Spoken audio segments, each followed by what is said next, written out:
Hey guys, Top Loaded here. Just doing a little video for Ray from Philly. He's doing the Baseball Card Hall of Fame voting.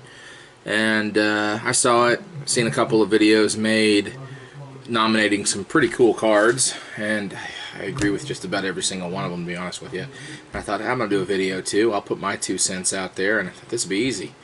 The video is easy, it's not hard, but the complicated part's coming in and looking through all my cards and, you know, digging through eBay and just sitting here staring at the wall thinking, like, going, you know, what's iconic?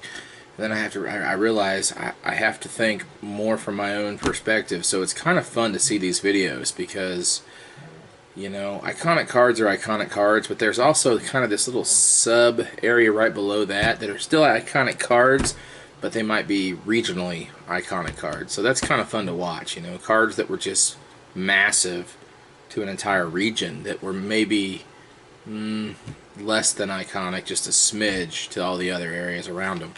So it's kind of interesting to watch all these videos and see that, you know, there's the blue chip cards that you know everybody's going to pick, and I tried not to just do that, you know. I mean, there's so many, you know, there's so many cards. 10 years from now, we're still going to be looking at cards going, how is this one not in there? That makes no sense.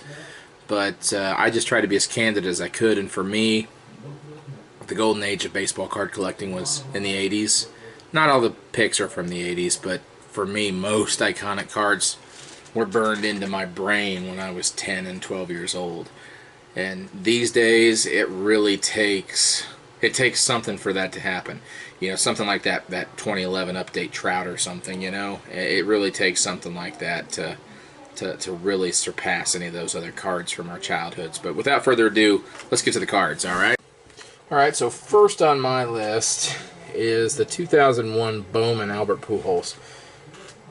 You know, it doesn't seem like a very old card sometimes when you look at it. You know, it's just a lot of us have been adults the entire time this card has existed. But it's, you know, it's pushing 20 years old. Albert Pujols is one of the most iconic players in the history of Major League Baseball. Not that that should matter when we're discussing, you know, the significance of a card within the hobby. I mean, I guess it's important that we separate the card from the player and just look at it purely as its presence in the hobby. But a card like this and a player like that's really, really hard to separate. For me, this is a super iconic image, more so than a card. Of course, they go hand in hand naturally. But you go back, you know, rewind to 2001 and think about that, you know, out of 500 Bowman Auto, which I realize is a completely separate card, but that Bowman Auto really caught attention, which shares the same image, which, you know, as far as I recall, really catapulted this card. I struggled between this one and the 2001 Topps Traded. I think either one really could have a case made for the iconic relevance within the hobby, but for me, it's always going to be this 2001 Bowman. That big swing, that blue and black border. There's just something about that card that when I look at it, man, it just brings back the summer of 2001 when I was 23 years old. You know, it just, I don't know, the image is forever burned into my mind. So for me, I nominate this card. So we move on to the next one here. Card number 2. It's a bit of a personal choice. I've seen another nomination for this card as well, and I gotta say that I agree. Again, separating the card from the person, right? Separating the relevance of the card from even the career or the outcome, all that aside, this card is super iconic because if you were a kid in the 80s especially, but probably if you were an adult, I can't speak to that because I was 10 when this card was printed, but I remember every single showcase, every single table at every single card show I went to had these in there and people just drooling over them. This card is just burned into our minds. I mean, it sucks for me because I'm a big Greg Jeffries fan, but he has become kind of the patron saint of failed rookies or unrealized potential and careers. You know, I mean, for every prospect that's come after him, you know, it's easy to compare him back to, you remember spending $8 on a Greg Jeffries rookie card? So, you know, for me, I have to nominate this card just because when you look at it, it really brings back 1988. It really represents the kickoff to the prospecting craze. And honestly, it's a fairly iconic set in some ways, you know? That 1988 Donruss set, that's, I mean, really the beginning of super saturation.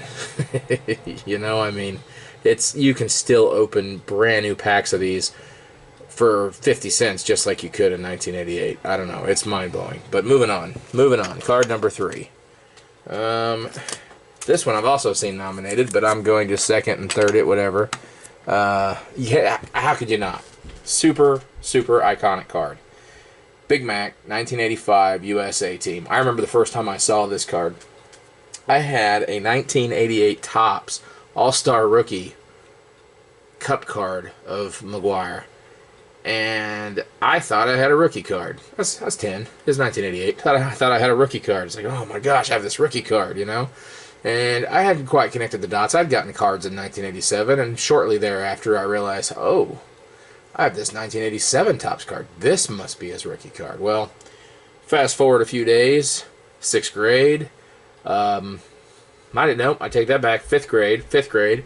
A fellow classmate, Dustin, comes in, got a stack of cards, and in his stack of cards, he's got one of these. And I'm mind blown. Absolutely mind blown. I'm like, what is that?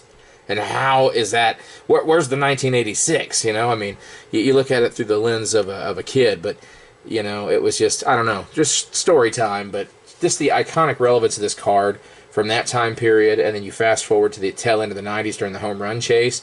I remember walking into a mall, and there's a baseball card shop in the mall, and they must have had 50 of these things in cases, and they were pyramid stacked, you know, like just right across, then right across, then right. I mean, just had them stacked up like a pyramid, had $250 price tag on it, and that just about blew my mind. I thought, holy crap, that's insane, you know, I think I have that card somewhere. But, yeah, super relevant card to the 80s. I don't care about steroids. That doesn't matter to me. It's the relevance of the card. Another card from 1985 that jumps out at me is this one. Roger Clemens.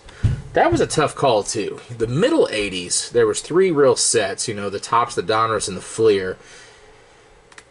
And if you ignore the extended rookies, you know, basically your traded or update sets that came out, final editions, whatever, and you just look at these, because those other sets were just issued in box form, so most of us kids never even saw them, much less got our hands on them. We got packs, and Topps was probably the most accessible pack for most of us.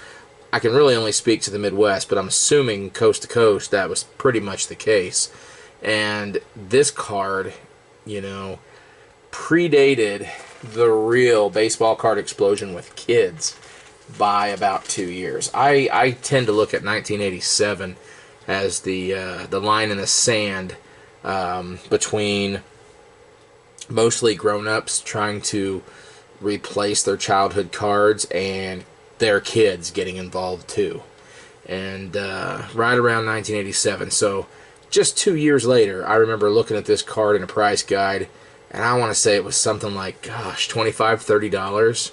The Donruss was something like, I don't know, it was more than that. These cards were dynamic. I mean, getting your hands on a 1985 card in 1987 when you're a 10-year-old kid or a 9-year-old kid, you might as well be chasing a 1952 Topps card, you know? I mean, you just weren't going to find them. No one was going to give them to you, and if they had them, good luck trading them. So Roger Clemens was Roger Clemens even back in 1985, 86, 87. Man, he was the Rocket. So this card, this image, to me, it's huge.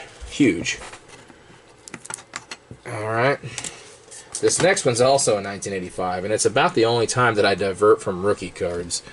But this one is super iconic to me for one reason and one reason only. The image itself is iconic, but that, for me, but that's just from the fact that he was the first baseman and the manager.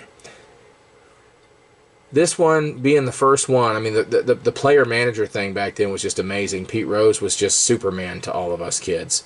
And this was just, this was a card I could get. This was a card that was maybe $4 or $5 at most, $1 or $2 at least, that you could pick up at a card show, especially if it was a little bit battered. And I actually got this card probably about 1988. And I don't know, this is just one that's just burned into the psyche. I don't know if anybody else feels that way, but that was a pretty unique time. First base and manager. People tend to forget how great that guy was. Here's another one that's a little personal to me. It's Dale Murphy, 1977 Topps rookie card. And that one is iconic in my mind simply because I remember everybody wanting it. I remember one kid in my class in particular having it. Brought it to school, flaunted it, showed it, the whole bit. Another friend of mine wanted it so bad. I mean, this was a topic of conversation for quite a while. And, Dale Murphy, I want to say he had back-to-back MVPs. I mean, he was Mike Trout in the early 80s. I mean, he was amazing, It's unreal how quickly, they can be forgotten. But that particular card right there, it represents two things. One, it's the rookie of Dale Murphy. It's just the general iconic, head-tilted grimace that he's got going on there. But on the other hand, too, it's the old-school rookie card, the four-faced. I mean, they try to do this stuff now, these multiple rookie cards. They just don't look as good. Something about these older ones, though, the 60s and the 70s, they're actually pretty cool looking. They're neat, It's almost like it's a sign of the times, It just, for some reason, it works in the 70s, it works in the 60s, it just doesn't work any other time. Alright, and then we've got, obviously, I don't understand why this one hasn't, I haven't seen it in any videos, maybe I've just missed it. And it could just be because of where I'm from and the team that I like, but in the 80s, George Brett was George Brett everywhere. He wasn't just George Brett in Kansas City. I mean, the Pine Tar incident, for crying out loud, the run at 400 batting average in 1980 when he hit 390. I mean, there's just so many reasons why this guy transcended Kansas City and belonged in the spotlight of the game. And this 1975 Topps, come on, that's an iconic set. It's the stupidest looking set. It's so stupid looking that it's super cool. Like, I have a George Brett card that is purple, pink, and green. If I tell somebody that, it just sounds dumb. But you look at the card, it doesn't matter. All that other stuff just kind of fades away, and it's just this thing that you were used to seeing. I mean, you opened up Beckett Magazine and looked up 1975 Topps back in the 80s, and what was the pictured card above the 1975 Topps title? It was this card, most likely. This card. And you've seen this card so many times that it was just etched into your brain. It was just burned in there, It's like somebody says 1975 Topps, this is probably the card that pops into your head, most likely. And, George Brett rookie. Enough said. Love this card. And, this one, I just felt like I had, if you're going to do the George Brett, you got to do the Robin Yount, the 1975 Topps Robin Yount card. This was the other card.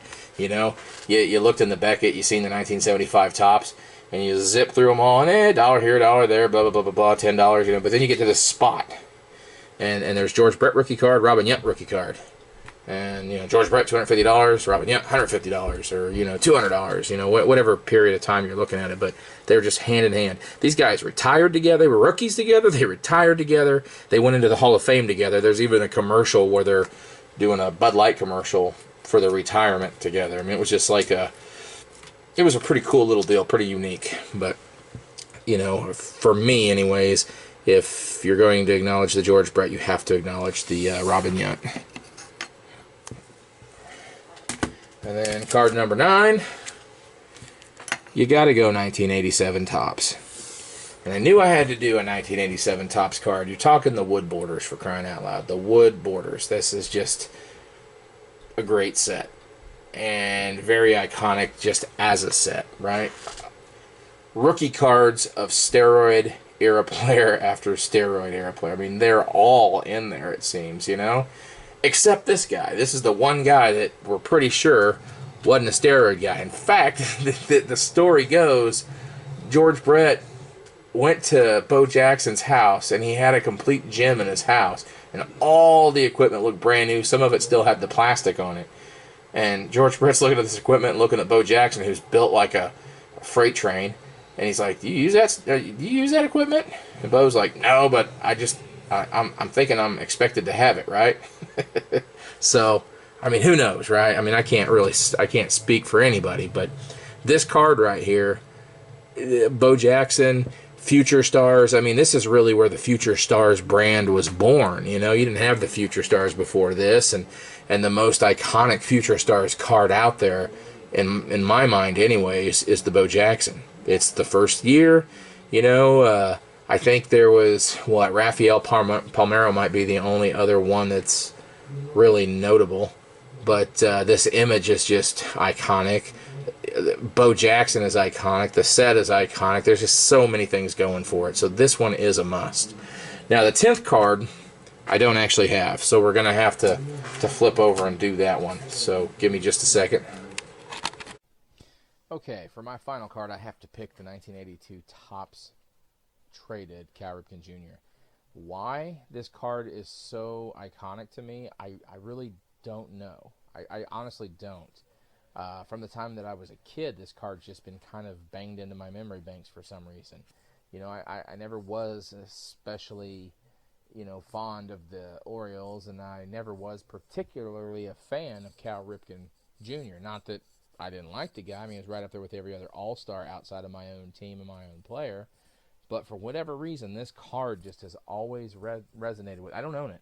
I don't own it. I don't know why. I think I need to. This is just one of those cards that just seems like one of the top 5 of the 80s to me. You know, this is huge. So I really think this card needs to be in there. I mean, we're talking about, you know, the second coming of Lou Gehrig here, and we're talking about perhaps one of the most iconic extended rookie cards of all time. All right, guys, this is my these are my picks, my nominations, my 10 cards. What's funny is if I made this video tomorrow night, it might be 10 completely different cards. Now, don't get me wrong, that doesn't take away from the fact that I find these cards absolutely iconic in so many ways. But, you know, it all just kind of depends on how deep and long your love is for cards. I bet you got a shoebox just full of iconic cards. I'll keep watching. I'm curious. I want to see what everybody's nominating, and I'm definitely especially curious to see what 10 cards get in this year. All right, well, that's it for me, guys. Stay safe, stay well, and keep on collecting.